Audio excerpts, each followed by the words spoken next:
नमस्कार दोस्तों, कैसे हो आप लोग। उम्मीद है बहुत अच्छे होंगे और बहुत अच्छी आप आरएससीआईटी की तैयारी कर रहे होंगे। दोस्तों मैं लेके आया हूँ आपके लिए 20 इंपॉर्टेंट क्वेश्चन इस क्लास में। और ये क्लास ऐसी रहेगी दोस्तों, अगर आप ये देख लेते हो तो आराम से बहुत कुछ आपको सीखने को मिल सकता है दोस्तों इसमें। ठीक है, तो पहला क्वेश्चन हमारा है यहाँ पे, एमएस वर्ड में वाटरमार्क का प्रयोग क्यों किया जाता है। एमएस वर्ड में वाटरमार्क का प्रयोग क्यों किया जाता है, बताइए दोस्तों क्यों किया जाता है। पहला ऑप्शन है डॉक्यूमेंट के पीछे धुंधला टेक्स्ट या लोगो लगाने के लिए, डॉक्यूमेंट को हाईलाइट करने के लिए, डॉक्यूमेंट को फॉर्मेट करने के लिए, या डाटा एंट्री के लिए। बताइए दोस्तों क्या होगा इसका सही जवाब। अगर आपको आता है तो आप कमेंट कर सकते हो दोस्तों। क्या कर सकते हो दोस्तों, कमेंट बॉक्स में आप बता सकते हैं दोस्तों सारी चीज़ें। ठीक है, अगर आपको आता है तो, नहीं आता है तो मैं बताऊंगा दोस्तों, लेकिन अगर आपको आता है तो आप कमेंट में जरूर इसका आंसर दे सकते हैं। ठीक है, क्योंकि आप जब कमेंट में आंसर दोगे तो आपकी सारी जो क्वेश्चंस आप आंसर दोगे ना वो सब माइंड में सेट हो जाएंगे दोस्तों। ठीक है, तो यहाँ पे देखिए दोस्तों, एमएस वर्ड में जो वाटरमार्क का प्रयोग किया जाता है वो किया जाता है दोस्तों डॉक्यूमेंट के पीछे धुंधला टेक्स्ट या लोगो लगाने के लिए। डॉक्यूमेंट के पीछे धुंधला, मैं थोड़ा पेन चेंज कर लेता हूँ यहाँ से। ठीक है, धुंधला टेक्स्ट या लोगो लगाने के लिए। ठीक है, आप आराम से इसको देख सकते हो यहाँ से, और ए ऑप्शन इज राइट होगा इसमें। ठीक है, किस किस का सही था भाई, ए ऑप्शन यहाँ पे। अब चलते हैं बिना किसी देरी के दूसरे क्वेश्चन की ओर। दूसरा क्वेश्चन क्या है दोस्तों, ध्यान से देखिएगा यहाँ पे। दूसरा क्वेश्चन है, यदि आप एमएस वर्ड में किसी पैराग्राफ की पहली पंक्ति को थोड़ा अंदर यानी कि इंडेंट करना चाहते हैं तो क्या उपयोग करेंगे। यदि आप एमएस वर्ड में किसी पैराग्राफ की पहली पंक्ति को थोड़ा अंदर यानी कि इंडेंट करना चाहते हैं तो क्या उपयोग करेंगे। Line spacing, first line indent, hanging indent, या पैराग्राफ मार्जिन। बताइए दोस्तों क्या उपयोग करेंगे आप। दोस्तों इसके लिए आपको उपयोग करना पड़ेगा फर्स्ट लाइन इंडेंट। क्या करना पड़ेगा दोस्तों, फर्स्ट लाइन इंडेंट करना पड़ेगा। क्योंकि फर्स्ट लाइन इंडेंट क्या करता है, जैसे मान लो ये आपका डॉक्यूमेंट है ना, ये वाला, ये डॉक्यूमेंट मान लेते हैं आपका। इस डॉक्यूमेंट में क्या करता है, अगर आप फर्स्ट लाइन इंडेंट करोगे ना इसको, तो ये क्या हो जाएगा, पहली लाइन अंदर चल जाएगी, बाकी सारी क्या रहेंगी, ऐसे बाहर रहेंगी सारी लाइन। ठीक है, तो ये लाइन है ना पहली वाली, ये क्या हो जाएगी दोस्तों, थोड़ी अंदर चल जाती है। ठीक है, तो इसे बोलते हैं फर्स्ट लाइन इंडेंट बोलते हैं। क्या बोलते हैं दोस्तों, फर्स्ट लाइन इंडेंट बोलते हैं। और यहाँ पे देखिए दूसरा ऑप्शन आ रहा है हमारे पास में, हैंगिंग इंडेंट। ये क्या काम करता है दोस्तों, ये करता है दोस्तों पहली लाइन को छोड़कर, पहली लाइन को छोड़कर, है ना, छोड़कर पूरे पैराग्राफ को इंडेंट करना। ठीक है, पैराग्राफ को इंडेंट करना, इसका मतलब ये होता है। ठीक है, कई बार सवाल आ जाता है कि आपका हैंगिंग इंडेंट जो होता है ना उसकी शॉर्टकट की क्या होती है, तो इसकी शॉर्टकट की होती है दोस्तों कंट्रोल के साथ में टी। मैं किसकी बात कर रहा हूँ दोस्तों, हैंगिंग इंडेंट की बात कर रहा हूँ। इसकी शॉर्टकट की क्या होती है, कंट्रोल के साथ में टी होती है। हम बात करें यदि आप पहली पंक्ति को थोड़ा अंदर इंडेंट करना चाहते हैं तो क्या प्रयोग करेंगे दोस्तों, हम फर्स्ट लाइन इंडेंट प्रयोग करेंगे। उम्मीद है आपको प्रश्न समझ में आ गया होगा दोस्तों। अब चलते हैं दोस्तों अगले सवाल की ओर। अगला सवाल है हमारे पास में तीसरा, किसी वेबसाइट का पता क्या कहलाता है। किसी वेबसाइट का पता क्या कहलाता है, यूआरएल, रैम, आईएसपी, या फिर आईपी। बताइए दोस्तों क्या कहलाता है किसी वेबसाइट का पता। दोस्तों किसी वेबसाइट का पता जो कहलाता है वो कहलाता है दोस्तों यूआरएल। क्या कहलाता है दोस्तों, यूआरएल कहलाता है। अब एक सवाल जो सभी के मन में चल रहा है दोस्तों, ये चल रहा है कि सर आरएससीआईटी में कितने क्वेश्चन आएंगे, आरएससीआईटी में कितने क्वेश्चन आएंगे। दोस्तों बता देता हूँ आपको, 35 आपके क्वेश्चन आएंगे। क्या आएंगे दोस्तों, 35 क्वेश्चन आएंगे। और उसमें से जो बंदा 14 क्वेश्चन सही कर देगा एकदम, वो क्या हो जाएगा दोस्तों, पास हो जाएगा। 14 क्वेश्चन सही करने पर ही पास होगा, 13 क्वेश्चन सही करने पर पास नहीं होगा। नेगेटिव मार्किंग नहीं होगी, है ना, नेगेटिव क्या नहीं होगी दोस्तों, नेगेटिव मार्किंग बिल्कुल भी नहीं होगी। ठीक है, तो आपको सारे क्वेश्चन करने एक तरीके से, और आपको अच्छे से क्वेश्चन करने, ये नहीं कि जल्दबाजी में आप गलत करके आ जाओ, तो अच्छे से आपको सब कुछ करना है दोस्तों। ठीक है, तो उम्मीद है आपका जो डाउट था कि सर कितने क्वेश्चन आएंगे या फिर कितने सही करने पड़ेंगे पास होने के लिए, या ठीक है, या फिर नेगेटिव मार्किंग होती है कि नहीं होती, तो भाई नहीं होती है। ठीक है, नहीं होती, क्लियर है तक का, नेगेटिव मार्किंग नहीं होती है। तो आपको पूरे क्वेश्चन करने हैं साथ में, और साथ में ये दोस्तों ये करना है कि भाई कोई भी क्वेश्चन छूटे ना आपसे। कई लोग क्या करते हैं, कई बार क्वेश्चन छोड़ के आ जाते हैं, तो छोड़ना नहीं है, पूरे 35 क्वेश्चन करना है दोस्तों। ठीक है, अब चलते हैं दोस्तों चौथे क्वेश्चन की ओर। चौथा क्वेश्चन हमारा है यहाँ पे, इंटरनेट पर सूचना खोजने के लिए किसका उपयोग किया जाता है। इंटरनेट पर सूचना खोजने के लिए किसका उपयोग किया जाता है। पहला सीपीयू का, सर्च इंजन का, हार्ड डिस्क का, या कंपाइलर का। बताइए दोस्तों, इंटरनेट पर अगर कोई आप सूचना खोजना चाहते हो, मतलब कोई भी सर्च करना चाहते हो इंटरनेट पे आप, तो किसका प्रयोग करते हैं दोस्तों। या तो आप करेंगे गूगल का, किसका करते हैं दोस्तों, गूगल का करते हैं या क्रोम का किया जाता है, ठीक है। तो ये क्या दोस्तों क्या होते हैं, ये होते हैं सर्च इंजन। क्या होते हैं दोस्तों, सर्च इंजन बोलते हैं इनको। क्या बोलते हैं दोस्तों, इनको सर्च इंजन बोला जाता है। तो इंटरनेट पे सूचना खोजने के लिए किसका प्रयोग किया जाएगा दोस्तों, सर्च इंजन का किया जाएगा। आपने बहुत सारी सूचनाएं खोजी होंगी इंटरनेट से, उनको क्या बोला जाता है दोस्तों, सर्च इंजन बोला जाता है। क्लियर यहाँ तक का। अब चलते हैं दोस्तों अगले सवाल की ओर। अगला सवाल है हमारे पास में यहाँ पे पांचवा क्या है दोस्तों, एक ईमेल भेजने के लिए किस फील्ड का पता, एक ईमेल भेजने के लिए किस फील्ड में पता लिखा जाता है। एक ईमेल भेजने के लिए किस फील्ड में पता लिखा जाता है। बात करें दोस्तों ईमेल का जो काम होता है संदेश भेजने का और प्राप्त करने का होता है इलेक्ट्रॉनिक तरीके से, ठीक है। और यहाँ पे 4 ऑप्शन आपके पास आ रहा है, पहला सब्जेक्ट, दूसरा बॉडी, तीसरा टू या अटैचमेंट। बताइए दोस्तों किस फील्ड का प्रयोग करते हैं हम ईमेल में पता भेजने के लिए, ठीक है। तो देखिए दोस्तों यहाँ पे अगर आप ईमेल में पता भेजना चाहते हो तो उसमें प्रयोग होगा टू का। टू में हम क्या भरेंगे, यहाँ पे पता भरते हैं और यहाँ पे हम एक तरीके से पता लिखा जाता है। क्या लिखा जाता है दोस्तों, पता लिखा जाता है, ठीक है।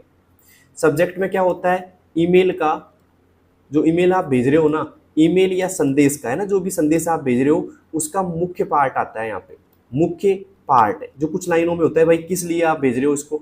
बॉडी में लिखा जाता है पूरा मैसेज आप लिख सकते हो यहाँ पे, ठीक है। अटैचमेंट में जो आप यहाँ पे देखो ऑडियो है ना, ऑडियो वीडियो, ठीक है।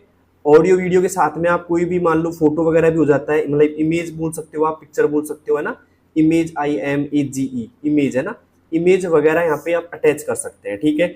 अब थोड़ी ईमेल के बारे में बात कर देता हूँ दोस्तों मैं, ठीक है। मैं लिख देता हूँ ईमेल के बारे में। आप कई लोगों को ईमेल के बारे में पता नहीं होगा, यहाँ से क्वेश्चन पूछे जाते हैं ईमेल से। तो ईमेल का पहला पूछा जा सकता है कि पूरा नाम क्या होता है, इलेक्ट्रॉनिक मेल होता है। क्या होता है दोस्तों, इलेक्ट्रॉनिक मेल होता है पूरा पता। क्या होता है दोस्तों, इलेक्ट्रॉनिक मेल होता है। फिर बात करें दोस्तों कि भाई ईमेल का पूरा नाम तो इलेक्ट्रॉनिक मेल होता है, लेकिन इसमें जो अटैचमेंट मतलब ईमेल का साइज क्या होता है, अधिकतम साइज कितना होता है ईमेल का, कई बार ये भी पूछा जाता है। तो अधिकतम साइज की बात करें हम तो ये होता है 25 MB का। कितना होता है दोस्तों, 25 MB का होता है। क्लियर यहाँ तक का। अधिकतम साइज कितना होता है दोस्तों, 25 MB का होता है। तो ये बात थोड़ी ध्यान रख लेना आप, यहाँ से भी क्वेश्चन पूछ लिए जाते हैं, या तो ईमेल की फुल फॉर्म पूछी जा सकती है या अधिकतम साइज पूछा जा सकता है। और यहाँ पे एक और चीज, अगर आप ईमेल भेज रहे हो तो भेजने के लिए, इसके लिए दोस्तों, भेजने के लिए जो प्रोटोकॉल होता है, क्या होता है दोस्तों, प्रोटोकॉल होता है, प्रोटोकॉल, ठीक है। उसका नाम क्या है, उसका नाम है दोस्तों SMTP। क्या होता है दोस्तों, SMTP है। और SMTP की फुल फॉर्म क्या होती है दोस्तों, सिंपल, है ना, मेल, SIMPLE, सिंपल मेल, है ना, ट्रांसफर प्रोटोकॉल, ठीक है। समझ में आ गया, सिंपल मेल ट्रांसफर प्रोटोकॉल। तो उम्मीद है आपको मेल वाला थोड़ा सा पार्ट समझ में आया होगा, और मैंने इस क्वेश्चन में काफी टाइम लगा दिया क्योंकि मैं आपको समझा रहा हूँ एक एक चीज, ठीक है। क्वेश्चन कहीं से बन सकता है दोस्तों। अब चलता है दोस्तों छठे क्वेश्चन की ओर। तो छठे क्वेश्चन में क्या है दोस्तों, MS एक्सेल में कौन सा फंक्शन जोड़ने के लिए प्रयोग किया जाता है। बात करें दोस्तों जोड़ने के लिए, या फिर बोल रहे टोटल निकालने के लिए, या योग निकालने के लिए, ठीक है। तो इनके लिए हम क्या कर सकते हैं, कौन सा फंक्शन यानी कौन सा फॉर्मूला यूज किया जा सकता है, AVG का, सब का, ऐड का या सम का। दोस्तों इसके लिए हम प्रयोग करेंगे सम का फॉर्मूला। किसका दोस्तों, सम का फॉर्मूला क्यों प्रयोग किया जाता है, तो D ऑप्शन इज राइट, सम का फॉर्मूला आएगा इसमें, ठीक है। तो ये क्या काम करता है, जोड़ता है दोस्तों। क्लियर है यहाँ तक का। तो उम्मीद है आपको सम का फॉर्मूला समझ में आ गया होगा। अब देखो कई बार प्रैक्टिकल पूछा जाता है आपसे फॉर्मूला, जैसे मान लो आपसे पूछा जाएगा इक्वल SUM सम, ब्रैकेट चालू कर देंगे, या लिख दिया 4, यहाँ लिख दिया कॉमा 6, यहाँ पे कॉमा 8, तो क्या रिजल्ट आएगा भाई, क्या आउटपुट आएगा यहाँ पे, सम 4 6 8 का क्या आउटपुट आएगा। तो सम का फॉर्मूला क्या काम करता है, जोड़ता है। तो ये देखो क्या करेंगे, इसमें हम 4 + 6 + 8 कर देंगे दोस्तों। तो क्या आंसर आ जाएगा, 4 और 6 कितने होते हैं 10, और 8 कितने हो गए दोस्तों 18। तो इसका क्या आउटपुट होगा, 18 होगा। तो कई बार ऐसे भी आपसे प्रैक्टिकली पूछा जा सकता है, तो घबराना मत दोस्तों, आराम से आप करके आ सकते हो। तो किस किस को क्लास पसंद आ रही है भाई, अगर पसंद आ रही तो एक लाइक कर देना, साथ में कमेंट बॉक्स में बताना कि आप कहाँ से मुझे इस वीडियो को देख रहे हो, ठीक है, मतलब कौन से शहर से मुझे आप देख रहे हो और क्लास कैसी लग रही है। और अपने शहर में सभी लोगों के पास इस वीडियो को भेज दीजिए दोस्तों। अपनी क्लास कंटिन्यू रहेगी एग्जाम तक, कोई दिक्कत नहीं है। और अभी से आप एग्जाम की तैयारी करना स्टार्ट कर दीजिएगा, ठीक है, अगर आपने अभी तक स्टार्ट नहीं किया तो, ठीक है। तो तो अब चलते हैं दोस्तों सातवें क्वेश्चन की ओर। सातवां क्वेश्चन हमारा क्या है दोस्तों, ध्यान से देखिएगा। सातवां क्वेश्चन है कि पावर पॉइंट में स्लाइड शो किस कार्य के लिए होता है। पावर पॉइंट में स्लाइड शो किस कार्य के लिए होता है, बताइए दोस्तों। पावर पॉइंट में स्लाइड शो किस कार्य के लिए होता है? टेक्स्ट लिखने के लिए, प्रेजेंटेशन दिखाने के लिए, या बात करें डेटा सेव करने के लिए, या इनमें से कोई नहीं। बताइए दोस्तों स्लाइड शो क्या काम करता है।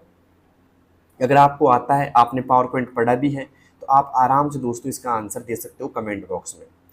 कमेंट बॉक्स में आंसर क्यों देना चाहिए? क्योंकि आपको क्वेश्चन माइंड में सेट हो जाता है, चाहे गलत आंसर दो चाहे सही दो, लेकिन वो बैठ जाता है यार इसका मैंने गलत आंसर दिया था, सर ने ये बताया था तो ये सही होगा, तो आप एग्जाम में इस क्वेश्चन को भूलोगे नहीं। ठीक है, क्लियर है तक का?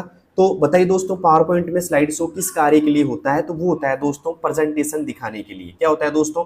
प्रेजेंटेशन दिखाने के लिए। क्लियर है तक का? ओके। और सवाल ये भी बन सकता है कि पावर पॉइंट का संबंध किससे भाई साहब? प्रेजेंटेशन से। किससे दोस्तों? प्रेजेंटेशन से। क्लियर है तक का? अब चलते हैं दोस्तों आठवें क्वेश्चन की ओर। आठवां क्वेश्चन हमारा ये है कि डिजी लॉकर का उद्देश्य क्या है? डिजी लॉकर का उद्देश्य क्या है? गेम खेलने के लिए, डॉक्यूमेंट शेयर करने के लिए, दस्तावेजों को सुरक्षित रखने के लिए, या मोबाइल चार्ज करने के लिए? बताइए दोस्तों। मोबाइल चार्ज करने के लिए काम आता है कि डिजी लॉकर? नहीं आता। बताइए दोस्तों क्या होगा इसका सही जवाब? डिजी लॉकर का मुख्य उद्देश्य क्या है? अगर आपको आता है तो कमेंट बॉक्स में इसका आंसर आप दे सकते हैं। तो दोस्तों डिजी लॉकर का जो उद्देश्य होता है ना, वो होता है दोस्तों दस्तावेजों को सुरक्षित रखना। क्या दोस्तों? दस्तावेजों को सुरक्षित रखना। क्लियर है तक का?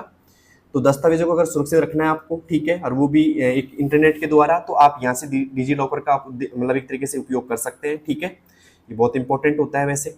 अब चलते हैं दोस्तों नवे सवाल की ओर। उम्मीद है आठवां आपको समझ में आ गया होगा। नवा सवाल दोस्तों क्या है हमारे सामने? यूपीआई का फुल फॉर्म क्या है?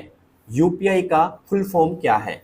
यूनिफाइड पेमेंट इंटरफेस, है ना, या फिर यूनिवर्सल पेमेंट इंटीग्रेशन, या फिर यूनिक पेमेंट इंटरफेस, या फिर यूनाइटेड पेमेंट इंटरनेट? बताइए दोस्तों यूपीआई का फुल फॉर्म क्या होता है?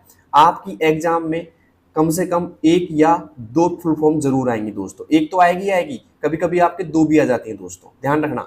जो फुल फॉर्म होती है ना, या तो एक आएगी, एक तो कन्फर्म है, लेकिन कभी कभी दो भी आ जाती है, तो आपको फुल फॉर्म का अच्छे से नॉलेज लेना चाहिए। ठीक है, और अगर आपको फुल फॉर्म क्लास चाहिए तो मैं अगली क्लास या एक दो क्लास में फुल फॉर्म के ऊपर लेके आऊंगा, जो सारी फुल फॉर्म एक साथ करा दूंगा आपको, तो एक भी उसमें से आउट नहीं जाएगी, टेंशन मत लीजिएगा। ठीक है, तो यूपीआई का फुल फॉर्म क्या होता है भाई? तो अगर आपको आता है तो आप कमेंट बॉक्स में दे सकते हैं जवाब इसका, क्योंकि यूपीआई का आपने बहुत उपयोग किया होगा पैसा ट्रांसफर करने के लिए। कई बार सवाल ये भी आता है कि यूपीआई किस काम आती है भाई? लेन देन के काम आती है ना, किसी को पैसा भेजना, किसी को पैसा प्राप्त करना, हम यूपीआई के द्वारा आराम से कर सकते हैं। लेकिन आपको यूपीआई का फुल फॉर्म पता होना चाहिए, वो है दोस्तों यूनिफाइड पेमेंट इंटरफेस। तो लगा लीजिए दोस्तों यहाँ पे A option, unified payment interface. किस किस का सही है भाई? नवा क्वेश्चन। अब चलते हैं दोस्तों 10वें क्वेश्चन की ओर। 10वां क्वेश्चन हमारे पास में देखिए दोस्तों, गूगल ड्राइव किसके लिए उपयोगी है? गूगल ड्राइव किसके लिए उपयोगी है? फिल्म देखने के लिए, फाइल स्टोर करने के लिए, गेम खेलने के लिए, या फोटो क्लिक करने के लिए? बताइए दोस्तों। दोस्तों गूगल के द्वारा, जीमेल के द्वारा यहाँ पे दिया जाता है, तो इसका जो बाय डिफॉल्ट स्टोरेज होता है ना, बाय डिफॉल्ट जो रहता है सबतई, वो रहता है 15 GB का। कितना रहता है दोस्तों? 15 GB तक हम यहाँ पे फाइल स्टोर कर सकते हैं। क्या कर सकते हैं दोस्तों?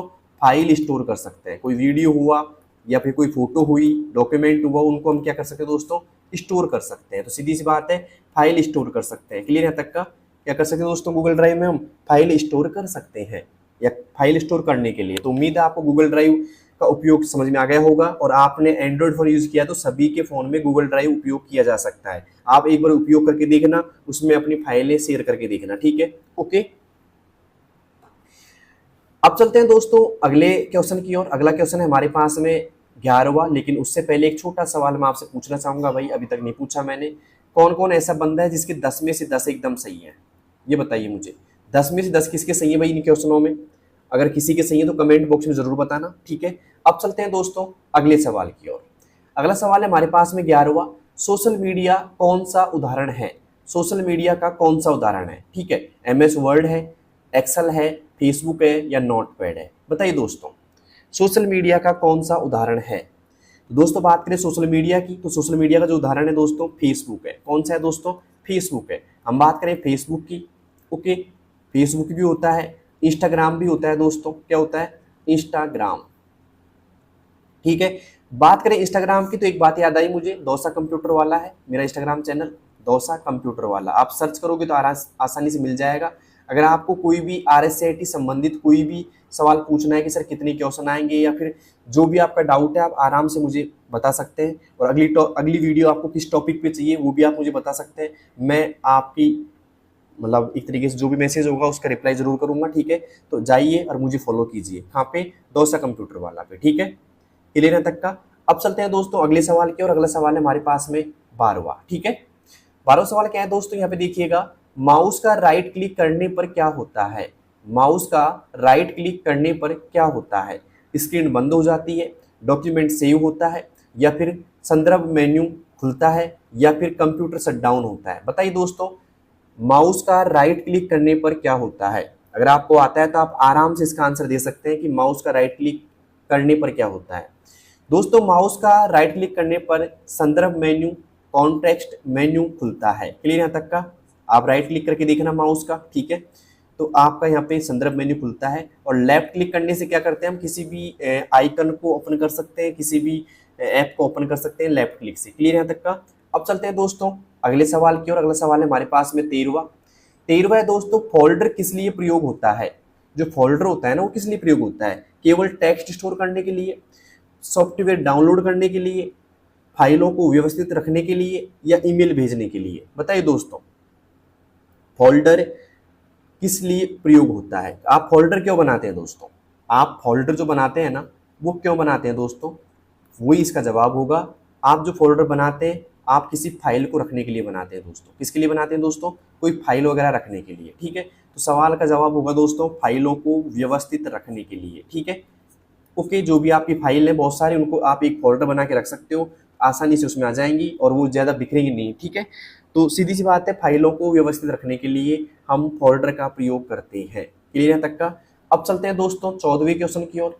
14वां क्वेश्चन हमारा है, यहाँ पे ध्यान से देखिएगा, ईमेल में CC का क्या अर्थ है? ईमेल में CC का क्या अर्थ है? क्लियर है तक का? क्लीन कॉपी है, कॉपी कनेक्ट है, कार्बन कॉपी है, या करेक्ट कोड है? बताइए दोस्तों, क्या है CC का अर्थ? अगर आपको आता है, आपने कभी ईमेल भेजा है किसी को, तो आपको जरूर पता होगा यहाँ पे CC का। जल्दी बताइए क्या होगा दोस्तों इसका जवाब। अगर आपको आता है तो कमेंट बॉक्स में जल्दी से इसका आंसर दीजिएगा। क्या होता है दोस्तों ईमेल में CC का अर्थ? क्लियर है तक का? तो बात करें दोस्तों, ईमेल में जो CC का अर्थ होता है वो होता है दोस्तों कार्बन कॉपी। क्या होता है दोस्तों? कार्बन कॉपी होता है। ठीक है, ओके, एक मिनट, एक बटन क्लिक हो गया दोस्तों यहाँ पे, कोई बात नहीं, अब आगे बढ़ते हैं दोबारा से। ठीक है, तो हम थे दोस्तों यहाँ पे कौन से क्वेश्चन पे थे, ये वापस पीछे हो गई स्क्रीन, कोई बात नहीं है, 1 मिनट लगेगा, मैं वहीं पहुँचा दूंगा आपको उसी क्वेश्चन के ऊपर। 1 मिनट दोस्तों, और आपको दिक्कत के लिए खेद है हमें। अब चलते हैं दोस्तों यहाँ पे 14वें क्वेश्चन की ओर। हमारा क्वेश्चन था कि ईमेल में CC का क्या अर्थ है? दोस्तों ईमेल में जो CC का अर्थ होता है वो होता है कार्बन कॉपी। क्या होता है दोस्तों? कार्बन कॉपी होता है, CARBON COPY, कार्बन कॉपी। और इसमें हम क्या कर सकते हैं दोस्तों, कई लोगों को एक साथ हम मेल सेंड कर सकते हैं और सभी को हमारा एड्रेस पता होता है। ठीक है, मतलब सीधी सी बात है, सभी को एक दूसरे के बारे में पता होगा, भाई किस किस ने यहाँ पे मेल सेंड किया है, सभी को एक दूसरे के बारे में पता होता है। ठीक है, और बात करें ईमेल की, इसकी फुल फॉर्म क्या होती है, जस्ट मैंने बताई थी, इलेक्ट्रॉनिक मेल होती है। क्यों बता रहा हूँ बार बार, क्योंकि आपके लिए इंपॉर्टेंट बन सकती है, हो सकता है ईमेल की फुल फॉर्म आ जाए आपके। ठीक है, इलेक्ट्रॉनिक क्या होता है दोस्तों? मेल होता है, इलेक्ट्रॉनिक मेल। ठीक है, मेल नहीं, मेल, ओनली मेल। ओके, तो दोस्तों क्या होता है, इलेक्ट्रॉनिक मेल होता है, और इसकी जो साइज होती है मेल की वो होती है दोस्तों 25 MB। अधिकतम साइज कितनी होती है दोस्तों? 25 MB होती है। क्लियर यहाँ तक का? तो ये छोटे मोटे क्वेश्चन आपको ध्यान रखने होंगे। क्लियर यहाँ तक का? और एक बार ये सवाल ही पूछा जा सकता है आपसे कि इसको जो मेल भेजने का जो एक तरीके से प्रोटोकॉल होता है ना, भेजने का, मेल भेजने का क्या होता है दोस्तों? प्रोटोकॉल, उसे बोलते हैं SMTP। क्या बोलते हैं दोस्तों? SMTP। ये इंपॉर्टेंट है दोस्तों, कई बार पूछ लिया जाता है। इसकी फुल फॉर्म मैंने बताई थी अभी पिछले क्वेश्चन में, तो आपने अच्छी तरह सुनी भी होगी उसको, है ना, सिंपल मेल ट्रांसफर प्रोटोकॉल। अब चलते हैं दोस्तों अगले क्वेश्चन की, और अगला क्वेश्चन है हमारे पास में 15वां। एक्सेल में सेल का पता किस रूप में होता है? एक्सेल में सेल का पता किस रूप में होता है? बताइए दोस्तों, एक्सेल में सेल का पता किस रूप में होता है? यहाँ पे A1 आ रहा है लिखा हुआ, A/1/A आ रहा है, रो और कॉलम आ रहा है या फिर सो आ रहा है। बताइए दोस्तों, जो सेल का एड्रेस होता है क्या होता है दोस्तों, सेल का एड्रेस वो किस रूप में होता है। दोस्तों बात करें यहाँ पे सेल के एड्रेस की, तो वो होता है दोस्तों, जैसे पहले आता है कॉलम का नाम, फिर आता है यहाँ पे रो का नाम, तो यहाँ पे होगा दोस्तों A1। क्या होगा दोस्तों, A1 होगा। अब A1 की बात करें दोस्तों, हम A1 की बात करें तो A तो क्या होता है, इसमें कॉलम होता है। क्या होता है दोस्तों, कॉलम होता है। और 1 क्या होती है दोस्तों, रो होती है। क्या होती है दोस्तों, रो होती है। और बात करें दोस्तों एक्सेल 2019 में, एक्सेल 2016 या 2019 की बात करें हम, तो इसमें जो टोटल कॉलम होते हैं ना, टोटल कॉलम कई बार पूछा जाता है। मैं थोड़ा सा यहाँ पे एक्सप्लेन कर देता हूँ अच्छे से, इस जगह पे कर देता हूँ कि एक्सेल में, एक्सेल 2007 से, है ना, 2007 हो गया, 10 हो गया, ठीक है, 13 हो गया या 16 हो गया, 19 हो गया, इसमें जो टोटल कॉलम होते हैं ना भाई, टोटल कॉलम होते हैं 16,384। ठीक है। और टोटल ये तो क्या होते हैं दोस्तों, कॉलम होते हैं। क्या होते हैं दोस्तों, कॉलम होते हैं। और टोटल रो की बात करें हम, रो होती है दोस्तों 10,48,576 होती है। ये क्या होती है, रो होती है। और जो कॉलम चलते हैं ना भाई, जो कॉलम होते हैं वो आते हैं दोस्तों अक्षरों में। किस में आते हैं दोस्तों, अक्षरों में आते हैं। जैसे कि ए हो गया, बी हो गया, है ना, सी हो गया। अंतिम कॉलम का नाम होता है दोस्तों XFD। क्या होता है दोस्तों, XFD होता है अंतिम कॉलम का नाम। कई बार पूछ लिया जाता है कि एक्सेल में अंतिम कॉलम का नाम, एक्सेल की वर्कशीट में अंतिम कॉलम का नाम क्या होता है, XFD होता है। ठीक है। और जो रो चलती है ना भाई आपकी, रो चलती है नंबर्स में। किसमें चलती है दोस्तों, नंबर में चलती है। तो नंबर में जैसे 1 हो गया, 2 हो गया, 3 हो गया, अंतिम अंतिम रो का नाम हो गया 10,48,576 हो गया। क्लियर यहाँ तक का। तो ये थोड़ी बहुत बातों का आपको ध्यान रखना होगा दोस्तों। क्लियर यहाँ तक का। अब चलते हैं दोस्तों अगले सवाल की ओर। अगला सवाल है हमारे पास में 16वां, इंटरनेट पर फाइल भेजना क्या कहलाता है। इंटरनेट पर फाइल भेजना, फाइल भेजना यानी कि सेंड करना। ठीक है। क्या कहलाता है दोस्तों, डाउनलोड कहलाता है, फॉरवर्ड कहलाता है, अपलोड कहलाता है या ब्राउज कहलाता है। बताइए दोस्तों, अगर आप इंटरनेट पे कोई फाइल भेजते हो तो उसे क्या कहते हैं दोस्तों। ये तो बहुत इजी सवाल है, आपने भेजी भी होगी इंटरनेट पे कोई फाइल, तो बताइए दोस्तों क्या कहते हैं। डाउनलोड कहते हैं, फॉरवर्ड कहते हैं, अपलोड कहते हैं या ब्राउज कहते हैं। बताइए दोस्तों क्या कहते हैं। दोस्तों इंटरनेट पर फाइल भेजना कहलाता है, इंटरनेट पर फाइल भेजना कहलाता है दोस्तों अपलोड करना। क्या कहलाता है दोस्तों, अपलोड करना कहलाता है। ठीक है। और ईमेल से फाइल प्राप्त करना, क्या दोस्तों, प्राप्त करना, सॉरी, इंटरनेट पर फाइल प्राप्त करना या इंटरनेट से फाइल प्राप्त करना कहलाता है दोस्तों डाउनलोड कहलाता है। क्या कहलाता है दोस्तों, डाउनलोड कहलाता है। कैसे भी घुमा फिरा के पूछा जा सकता है। क्लियर है तक का। अब चलते हैं दोस्तों अगले सवाल की ओर। ये तो क्या हुआ है दोस्तों, प्राप्त करना, और ये क्या हुआ है दोस्तों, अपलोड, भेजना। किस पर, इंटरनेट पर। क्लियर है तक का। तो उम्मीद है 16वां क्वेश्चन आपको समझ में आ गया होगा भाई। अब चलते हैं अगले सवाल की ओर। अभी तक आपने लाइक नहीं किया चैनल को तो लाइक कर दीजिएगा, और साथ में आपने अभी तक कमेंट नहीं किया कि भाई कौन से शहर से मुझे देख रहे हो, क्लास कैसी लग रही है, क्लास के बारे में आप नहीं बताया तो आप बता सकते हो मुझे। और हाँ, सब्सक्राइब जरूर कर लेना। ठीक है। और अपने दोस्तों के पास भी भेज देना जिनकी RSCT के एग्जाम में हाल फिलहाल में। ठीक है। क्योंकि तैयारी शुरू कर दीजिएगा, पेपर टफ आएगा, टेंशन मत लीजिएगा। ओके। क्योंकि हमारी वीडियो देखोगे तो पास हो ही जाओगे आप। तो BCC का मतलब क्या होता है।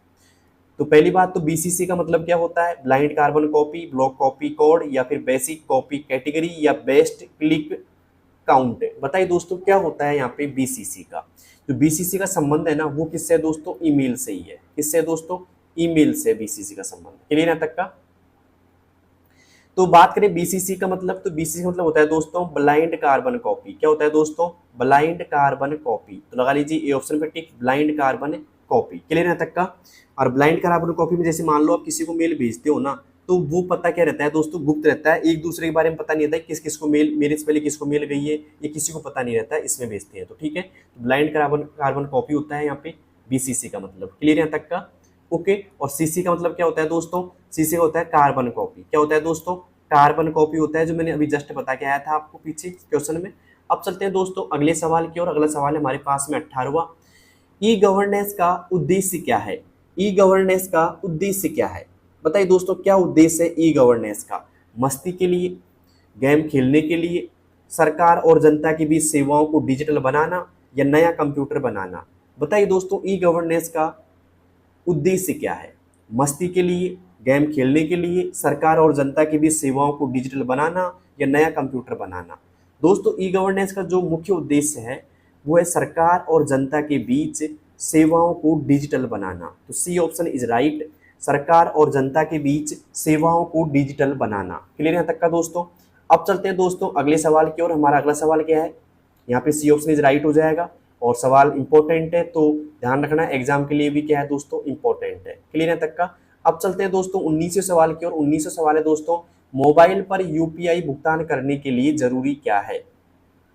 मोबाइल पर यूपीआई भुगतान करने के लिए जरूरी क्या है, बताइए दोस्तों। बैंक खाता, यूपीआई आईडी, या फिर इंटरनेट, या उपरोक्त सभी। दोस्तों अगर आप मोबाइल पर यूपीआई से भुगतान करते हो तो आपके लिए बैंक खाता भी जरूरी है, यूपीआई आईडी भी होनी चाहिए, इंटरनेट भी होना चाहिए, ये भी मस्ट है दोस्तों। इंटरनेट होगा तो आप कैसे चलेगा सर्वर आपका। और यहाँ पे दोस्तों तीनों ही मतलब राइट है, तो यहाँ पे आएगा उपरोक्त सभी। क्या आएगा दोस्तों, उपरोक्त सभी आएगा यहाँ पे। क्लियर है तक का। तो उम्मीद है आपको समझ में आ गया होगा। ओके, अब चलते हैं दोस्तों अगले सवाल की ओर। अगला सवाल है हमारे पास में 20वां सवाल क्या है दोस्तों, ई-मित्रा का प्रयोग किस राज्य में प्रमुख है। ई-मित्रा का प्रयोग किस राज्य में प्रमुख है। क्लियर यहाँ तक का। तो पंजाब में, उत्तर प्रदेश में, राजस्थान में, या महाराष्ट्र में, बताइए दोस्तों। ई-मित्रा से कई बार सवाल पूछ लिया जाता है कि ई-मित्रा का जो प्रयोग है किस राज्य में प्रमुख है। बताइए दोस्तों किस राज्य में प्रमुख है। आप कमेंट बॉक्स में इसका आंसर दे सकते हैं जल्दी से। तो दोस्तों यहाँ पे ई-मित्रा का जो प्रमुख मतलब प्रयोग किस राज्य में प्रमुख है, तो वो है दोस्तों राजस्थान में। किसमें दोस्तों, राजस्थान में है। ओके, और कई बार ये सवाल पूछ लिया जाता है दोस्तों। तो उम्मीद है आपको ये सवाल भी समझ में आ गया होगा, ये क्लास भी आपको समझ में आई होगी। तो एक सवाल तो मेरा है कि आपके 20 में से कितने क्वेश्चन सही हुए इस क्लास में। ठीक है, कौन कौन ऐसे लोग हैं जिनके 20 में से 15 से ज्यादा क्वेश्चन सही हो गए। 15 से ज्यादा क्वेश्चन किस किस के सही हो गए 20 में से, आप कमेंट बॉक्स में मुझे बता सकते हैं। किस शहर से मुझे देख रहे हो ये भी कमेंट बॉक्स में बता सकते हैं, जिससे मुझे पता है कि भाई मेरी वीडियो कहाँ तक पहुंच रही है आप लोगों तक। और अपने शहर में सभी लोगों के पास भेज दीजिए जिनकी हाल फिलहाल में RSAT की एग्जाम है। ये काम तो आप कर ही सकते हैं मेरा। ठीक है, तो उम्मीद है आपको सब कुछ समझ में आ गया होगा। और आपको फिर भी कोई डाउट है तो आप मेरा इंस्टाग्राम चैनल पे जा करके मैसेज कर सकते हैं कि सर ये डाउट है हमारा। ठीक है, आप कमेंट बॉक्स में मुझे बता सकते हैं। एग्जाम कब होगी ये पूछ सकते हैं आप मुझे। ठीक है, सब कुछ जो भी आपके डाउट है आराम से आप, मेरा इंस्टाग्राम अकाउंट है जिसका नाम है दौसा कंप्यूटर वाला। क्या है दोस्तों, दौसा कंप्यूटर वाला। तो आप यहाँ पे जाइएगा, सर्च कीजिएगा, मेरा चैनल मिल जाएगा और वहाँ पे जाके आप आराम से मेरे से बात कर सकते हैं या फिर चैनल को फॉलो कर सकते हैं। वहाँ भी कई उपयोगी जानकारी देता हूँ मैं, तो आप उनको देख सकते हैं आराम से। ठीक है, तो उम्मीद है क्लास पसंद आई होगी, और क्लास पसंद आई है तो एक लाइक तो बनता है दोस्तों। बेस्ट ऑफ लक, आपकी एग्जाम अच्छी जाए, आपकी तैयारी अच्छी हो। तो मिलते हैं दोस्तों अगली वीडियो में, तब तक के लिए धन्यवाद, बाय।